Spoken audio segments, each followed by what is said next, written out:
दोस्तों, हमारे देश में दिन प्रतिदिन क्राइम बढ़ता जा रहा है। चोरी और हत्या से लेकर लड़कियों के साथ हो रही हैवानियत भी दिन पर दिन बढ़ती जा रही है। लेकिन आखिर ऐसा क्यों हो रहा है? इसी कॉन्सेप्ट पर बेस्ड है आज की हमारी ये शानदार मूवी, जिसका नाम है गार्गी, जिसकी IMDb रेटिंग है 8.1 और इसी से साबित होता है कि इस मूवी में कितना दम है। साथ ही इसका क्लाइमेक्स भी आपको जरूर पसंद आने वाला है। तो चलिए बिना देरी किए चलते हैं सीधा मूवी की तरफ।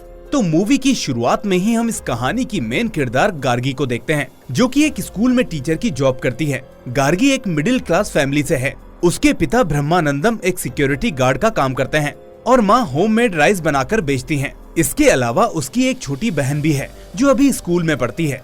यहाँ हमें पता चलता है कि गार्गी की जल्द ही आनंद नाम के लड़के से शादी होने वाली है। अगले सीन में हम गार्गी को अपने बाकी साथी टीचरों के साथ लंच करते हुए देखते हैं। तभी टीवी में एक न्यूज आती है जिसमें रिपोर्टर एक रेप केस के बारे में बताता है, जहां 4 लोगों ने मिलकर एक 9 साल की बच्ची का शोषण किया था।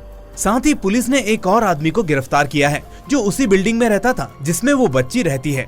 ये न्यूज देखकर वहाँ बैठे सभी लोग आपस में इस बारे में चर्चा करने लगते हैं, लेकिन गार्गी इस सब पर कुछ ज्यादा नहीं बोलती।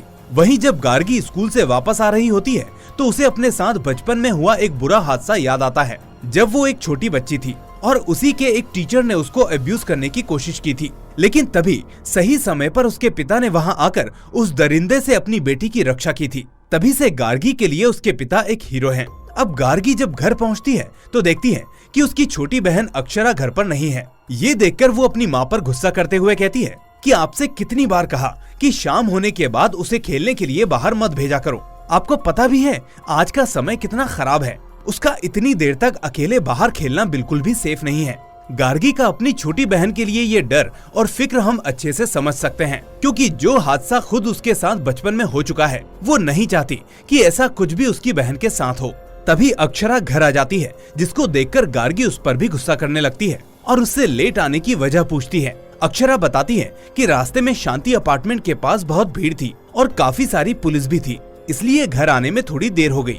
शांति अपार्टमेंट का नाम सुनते ही गार्गी और उसकी माँ एकदम से घबरा जाते हैं, क्योंकि गार्गी के पिता ब्रह्मानंदम उसी अपार्टमेंट में गार्ड का काम करते हैं।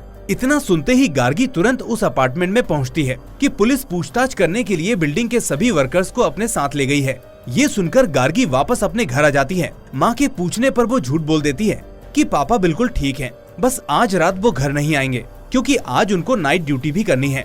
गार्गी अपनी माँ को परेशान नहीं करना चाहती थी। तभी थोड़ी देर बाद उसके घर उसकी दोस्त सैंड्रा आती है। सैंड्रा के पिता भी उसी बिल्डिंग में गार्ड का जॉब करते हैं जहाँ गार्गी के पिता हैं, और वो दोनों भी आपस में अच्छे दोस्त हैं। जिन वर्कर्स को पुलिस पकड़कर ले गई थी उसमें सैंड्रा के पिता भी शामिल हैं। वो गार्गी से कहती है कि उसे अभी अभी पुलिस स्टेशन से एक कॉल आया है और फौरन उसे वहाँ आने के लिए बोला है। ये सुनकर गार्गी भी सैंड्रा के साथ पुलिस स्टेशन जाती है। यहाँ आने पर वो देखती है कि सैंड्रा के पिता को तो पुलिस ने छोड़ दिया है, लेकिन उसके पिता ब्रह्मानंदम अभी भी पुलिस हिरासत में है। एसआई से पूछने पर उसे पता चलता है कि उसके पिता को उसी 9 साल की छोटी बच्ची के गैंग रेप के केस में मुजरिम पाया गया है। ये सुनकर गार्गी को धक्का लगता है और वो एसआई से रिक्वेस्ट करती है कि उसे एक बार अपने पिता से मिलने दे।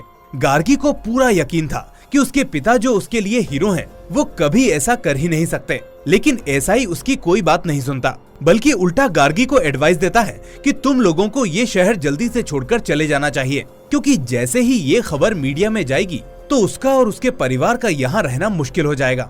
और ठीक ऐसा होता भी है। ये बात पूरे शहर में आग की तरह फैल जाती है और मीडिया वाले अब गार्गी और उसके परिवार को परेशान करना शुरू कर देते हैं। ऐसे ऐसे सवाल करते हैं जिसका गार्गी के पास कोई भी जवाब नहीं होता। साथ ही मोहल्ले के लोग भी अब उनके खिलाफ हो जाते हैं। गार्गी का होने वाला मंगेतर आनंद भी अब बदनामी के डर से गार्गी से छुपकर मिलता है। वो कहता है कि चलो मेरे साथ, हम दोनों शादी कर लेते हैं और कहीं दूर भाग चलते हैं, लेकिन गार्गी उससे साफ मना कर देती है और कहती है कि मैं इस दुनिया से डरकर कहीं नहीं जाने वाली। मैं अपने पिता को निर्दोष साबित करके उन्हें इंसाफ दिलाकर ही रहूंगी। ये सुनकर आनंद भी वहाँ से चुपचाप चले जाता है। अब लीगल एक्शन के लिए गार्गी वहाँ के रेपुटेटेड लॉयर भानु प्रताप से मिलती है, जो उनके फैमिली फ्रेंड भी हैं। गार्गी के रिक्वेस्ट करने पर भानु प्रताप उसका केस ले लेते हैं और गार्गी को आश्वासन देते हुए कहते हैं कि तुम बिल्कुल फिक्र मत करो, मैं सब संभाल लूंगा, तुम अभी आराम से घर जाओ। अब जब ब्रह्मानंदम की कोर्ट में पेशी होती है तो वहाँ मौजूद गुस्सेल भीड़ उन पर टूट पड़ती है और ब्रह्मानंदम को मारने की भी कोशिश करती हैं। अब ये सब जब मीडिया में दिखाया जाता है तो मामला और तूल पकड़ लेता है, जिसका असर भानु प्रताप की इमेज पर भी पड़ता है, क्योंकि वो अकेले वकील थे जो इस केस में ब्रह्मानंदम की तरफ से थे। तभी भानु प्रताप को लॉयर एसोसिएशन से चेतावनी दी जाती है कि अगर उन्होंने ये केस लिया तो उनको इस एसोसिएशन से बर्खास्त कर दिया जाएगा। इसलिए वो इस केस को लेने से मना कर देते हैं। वो गार्गी से कहते हैं कि वो इस केस के लिए अपने करियर को दांव पर नहीं लगा सकते, और वैसे भी जब एसोसिएशन ने मना किया है तो अब इस केस को कोई भी वकील नहीं लेगा। ये सुनते ही गार्गी के पसीने छूटने लगते हैं, क्योंकि अगर कोई वकील उसका केस नहीं लेगा तो वो कैसे ये कानूनी लड़ाई लड़ेगी और कैसे अपने पिता को बचा पाएगी।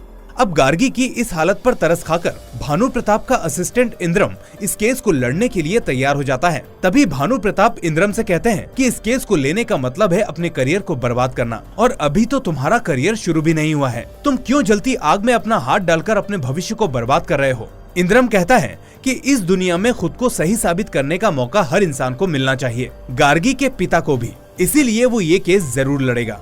कुछ दिनों बाद अब उस केस की पहली सुनवाई होती है, जहां इन्वेस्टिगेटिंग ऑफिसर जज के सामने सारी बात बताता है। वो कहता है कि उन 5 अपराधियों में से एक मुकेश उसी अपार्टमेंट में रहता था जिसमें ये बच्ची रहती है। मुकेश रोज शाम को अपने डॉग को सीढ़ियों से घुमाने ले जाता था। वहीं वो बच्ची भी अपने पिता से छिपकर रोज सीढ़ियों पर उस डॉग के साथ खेलने आती थी। उन सीढ़ियों का ज्यादा लोग इस्तेमाल नहीं करते थे, और इसी बात का फायदा उठाकर मुकेश ने अपने 3 और साथियों के साथ मिलकर उस बच्ची का शोषण किया। अगले दिन उस बच्ची के पिता ने पुलिस में कंप्लेंट दर्ज करवाई, जिसके बाद उन सभी 4 अपराधियों को पकड़ लिया गया। अब जब पहचान करने के लिए उस बच्ची को उन 4 के सामने लाया गया, तब पता चला कि 4 के अलावा एक और अपराधी था जिसने उस बच्ची के साथ ये घिनौना काम किया था। आगे इन्वेस्टिगेशन करने पर पुलिस को पता चला कि इस हादसे के बाद ब्रह्मानंदम उस बच्ची को घर छोड़ने आया था। इसके अलावा उन 4 अपराधियों ने बताया था कि क्राइम करने के बाद 6 बजे वो सभी उस बिल्डिंग से भाग गए थे, लेकिन उस बच्ची की दादी ने बताया कि ब्रह्मानंदम उस बच्ची को 6:30 बजे घर लाया था। इसका मतलब आधे घंटे तक सिर्फ ब्रह्मानंदम ही उस बच्ची के साथ था। ये सब जानने के बाद पुलिस को ब्रह्मानंदम पर शक हुआ, तो उन्होंने बच्ची के सामने एक बार और आइडेंटिफिकेशन परेड करवाई, जिसमें उस बच्ची ने ब्रह्मानंदम को पहचान लिया। ये सब सुनने के बाद अब इंद्रम ऑफिसर से सवाल जवाब करने लगता है, जिसमें पता चलता है कि सेकेंड आइडेंटिफिकेशन परेड के दौरान बच्ची को पैनिक अटैक आ गया था, और पुलिस ऑफिसर ने उस बच्ची को ज्यादा डोज वाली दवा दे दी थी जो एक एडल्ट इंसान को दी जाती है। इंद्रम कहता है कि हो सकता है ओवरडोज की वजह से बच्ची कंफ्यूज हो गई हो और सही से कंसंट्रेट ना कर पाई हो, जिसके चलते गलती से उसने ब्रह्मानंदम को भी एक मुजरिम समझ लिया हो। जज को इंद्रम की बात सही लगती है, इसलिए वो इंद्रम को सबूत इकट्ठा करने के लिए 7 दिन का समय देती है, और 7 दिन के बाद जज अपने सामने एक बार फिर से आइडेंटिफिकेशन परेड करवाएगी। अब सबूत इकट्ठा करने के लिए गार्गी और इंद्रम जेल जाते हैं और वहाँ ब्रह्मानंदम से सब कुछ सही सही बताने को कहते हैं। ब्रह्मानंदम कहता है कि वो पूरी तरह से निर्दोष है। उसने जैसे ही उस बच्ची को सीढ़ियों पर पड़े हुए देखा तो वो तुरंत उसे उसके घर छोड़ने आ गया था। इंद्रम पूछता है कि वो 6 से 6:30 के बीच उस दिन कहाँ था। ब्रह्मानंदम कहता है कि उस दिन मेरी नाइट शिफ्ट भी थी, इसीलिए डे शिफ्ट खत्म होने के बाद मैंने थोड़ी शराब पी ली थी, और मैंने ये बात पुलिस को इसलिए नहीं बताई क्योंकि वो फिर मुझ पर शक करती। ब्रह्मानंदम की बात सुनने के बाद अब गार्गी और इंद्रम उस बच्ची से भी बात करने जाते हैं ताकि उन्हें और जानकारी मिल सके। अब जैसे ही वो दोनों उस बच्ची के घर पहुंचते हैं तो उसके पिता उन दोनों पर भड़क जाते हैं और कहते हैं कि आखिर तुम लोगों की हिम्मत कैसे हुई मेरे घर आने की। लेकिन फिर गार्गी के समझाने पर वो थोड़ा शांत होते हैं और रोते हुए कहते हैं कि इस हादसे ने मेरी बच्ची की जिंदगी पूरी तरह से बर्बाद कर दी है। उसे रोज पैनिक अटैक आते हैं। वो लड़की जो हमेशा मुस्कुराती थी आज वो हंसना भूल चुकी है। कभी उसका पिता उसके लिए हीरो हुआ करता था, आज वो उससे भी डरकर भागने लगी है। कैसा अभागा पिता हूँ मैं जो अपनी फूल सी बच्ची को उन हैवानों से बचा भी नहीं पाया। गार्गी भी ये सब सुनकर इमोशनल हो जाती है और एक बार फिर बच्ची से मिलने की रिक्वेस्ट करती है ताकि वो सब कुछ जान सके। दवाओं के ओवरडोज की वजह से उसने गलती से मेरे पिता को आइडेंटिफाई कर लिया हो। फाइनली उस बच्ची का पिता गार्गी को उससे मिलने के लिए परमिशन दे देता है, लेकिन जब तक गार्गी उससे मिल पाती तब तक उस बच्ची का बड़ा भाई वहाँ आ जाता है और गार्गी के साथ बदसलूकी करके उन दोनों को घर से बाहर निकाल देता है। अब कोर्ट में सुनवाई होती है जहाँ इंद्रम जज के सामने एक वीडियो रिकॉर्डिंग भी दिखाता है जो उसने उस दिन बच्ची के घर पर बनाई थी। उस रिकॉर्डिंग में बच्ची के पिता कहते हैं कि सेकेंड आइडेंटिफिकेशन के दौरान उनकी बच्ची को पैनिक अटैक आ गया था, जिसके बाद उन्होंने ही ब्रह्मानंदम को पहचानने में पुलिस की मदद की थी। रिकॉर्डिंग दिखाने के बाद इंद्रम अपनी दलील पेश करता है कि क्योंकि सेकेंड आइडेंटिफिकेशन में बच्ची के पिता ने पुलिस की इसमें मदद की थी। उन्होंने पुलिस को बताया कि मुजरिम ब्रह्मानंदम है, न कि बच्ची ने, तो ऐसी आइडेंटिफिकेशन को खारिज कर देना चाहिए और एक बार फिर से नई आइडेंटिफिकेशन करवानी चाहिए जिसमें बच्ची के पिता उसके साथ ना हो। अब इंद्रम की बात सुनकर जज तीसरी बार आइडेंटिफिकेशन करवाती है, लेकिन इस बार भी बच्ची बहुत डर जाती है और बेहोश हो जाती है, जिसकी वजह से ये आइडेंटिफिकेशन भी खारिज कर दी जाती है। यहाँ इंद्रम जज से कहता है कि क्योंकि तीसरी बार भी वो बच्ची ब्रह्मानंदम को आइडेंटिफाई नहीं कर पाई है, इसलिए अब ब्रह्मानंदम को जेल से रिहा कर देना चाहिए, क्योंकि अभी तक ये साबित नहीं हो पाया है कि वो एक गुनाहगार है। जज कहती है कि माना उस बच्ची ने ब्रह्मानंदम को आइडेंटिफाई नहीं किया, लेकिन इससे ये भी साबित नहीं होता कि वो बेगुनाह है। अब सारी बातें सुनने के बाद जज ब्रह्मानंदम को कंडीशनल बेल देने का फैसला सुनाती है, जिसमें ब्रह्मानंदम को रोज पुलिस स्टेशन में आकर हाजिरी देनी होगी। ये खबर सुनते ही गार्गी को थोड़ा सुकून मिलता है और वो अपने पिता को साथ लेकर घर आ जाती है। वहीं जैसे ही ये खबर बच्ची के पिता को पता चलती है तो वो सीधा ब्रह्मानंदम के घर उसे मारने आ जाते हैं, लेकिन गार्गी की छोटी बहन अक्षरा को देखकर उन्हें उस पर तरस आने लगता है और अक्षरा में उन्हें अपनी बेटी दिखाई देने लगती है, जिसके बाद वो बेचारे रोते हुए वहाँ से चले जाते हैं। उधर मीडिया में भी ये खबर आती है कि उन्होंने इतनी जल्दी ब्रह्मानंदम को बेगुनाह साबित करके बहुत बड़ी गलती की है, जो उनको नहीं करनी चाहिए थी। ये सब देखकर गार्गी को भी विश्वास हो जाता है कि अब बहुत ही जल्द सब कुछ ठीक हो जाएगा। अब एक दिन गार्गी अपनी फ्रेंड सेंड्रा के पिता से कहती है कि वो उसके पिता को बाहर कहीं घुमा कर ले आए, जिससे उनका मन इन सब बातों से हट सके और वो थोड़ा ठीक हो सके। वहीं जब वो दोनों रात को वापस घर आते हैं तो नशे की हालत में होते हैं। अब क्योंकि ब्रह्मानंदम काफी थक चुका था, इसलिए वो अंदर सोने चला जाता है और वहीं सेंड्रा के पिता गार्गी से बातचीत करने लगते हैं। इसी बातचीत के दौरान गार्गी सेंड्री के पिता का एक झूठ पकड़ लेती है कि जिस रात ये हादसा हुआ उस रात वो उस अपार्टमेंट में गए थे, क्योंकि पहले जब गार्गी ने उनसे इस बारे में पूछा था तो सेंड्रा के पिता ने कहा था कि उस दिन वो वहाँ नहीं गए थे, बल्कि उन्होंने छुट्टी ली थी क्योंकि उनकी बेटी सेंड्रा को लड़के वाले देखने आने वाले थे। यहाँ गार्गी को उन पर शक हो जाता है और वो समझ जाती है कि यहाँ जरूर कुछ गड़बड़ है, इसलिए वो सेंड्रा के पिता को सब कुछ सच सच बताने को कहती है, जिसके बाद इस मूवी का पहला पत्ता खुलता है। सेंड्रा के पिता कहते हैं कि उस शाम वो शांति अपार्टमेंट में गए थे और ब्रह्मानंदम ने ही उन्हें वहाँ फोन करके बुलाया था और उस बच्ची को जख्मी हालत में पहले उन्होंने ही देखा था, जिसे देखकर वो काफी डर गए थे और उन्होंने तुरंत आकर ये बात ब्रह्मानंदम को बताई थी। तब ब्रह्मानंदम ने उनसे कहा कि परेशान मत हो, मैं सब संभाल लूंगा और बच्ची को जल्दी से उसके घर भी पहुंचा दूंगा। तुम इस सब के बारे में किसी को कुछ मत बताना, नहीं तो हमारी जॉब खतरे में आ सकती है। तुम अभी ऊपर टेरेस पर बने रूम में जाकर सो जाओ, मैं बच्ची को उसके घर छोड़कर आता हूँ।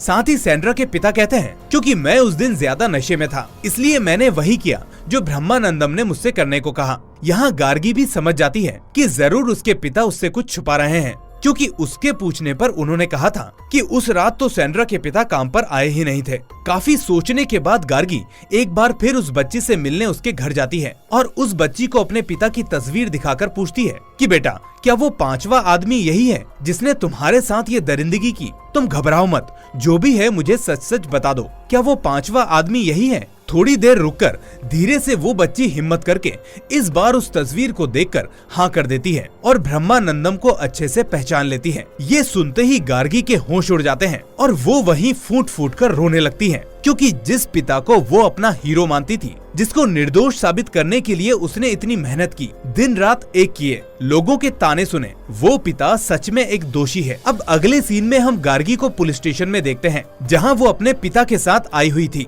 वो जज के सामने 4th और फाइनल आइडेंटिफिकेशन करवाती है और इस बार वो खुद उस बच्ची का हाथ पकड़कर उसे अपने पिता के सामने लाती है और उसे बिना डरे असली मुजरिम को पहचानने के लिए बोलती है। अब फाइनली वो बच्ची सभी के सामने ब्रह्मानंदम को पहचान लेती है और ब्रह्मानंदम भी हाथ जोड़कर अपना जुर्म कबूल कर लेता है और गार्गी और उस बच्ची से माफी मांगने लगता है। लेकिन गार्गी अपने पिता को पलटकर भी नहीं देखती और वहाँ से चली जाती है, जिसके बाद ब्रह्मानंदम को फिर से जेल हो जाती है। गार्गी को पता था कि उसने जो किया बिल्कुल सही किया, बचपन में उसके पिता उसकी कहानी के हीरो थे और अब वो किसी दूसरी बच्ची की कहानी के विलन बन चुके हैं और इसी के साथ इस कहानी का होता है दी एंड। दोस्तों, आपको ये मूवी कैसी लगी हमें कमेंट करके जरूर बताएं। साथ ही वीडियो को लाइक और दोस्तों के साथ शेयर करना ना भूलें और अगर आपको हमारा काम पसंद आता है तो चैनल को सब्सक्राइब जरूर कर लें। मैं फिर मिलूंगा एक और ऐसी ही शानदार कहानी के साथ। Till then take care and thanks for watching.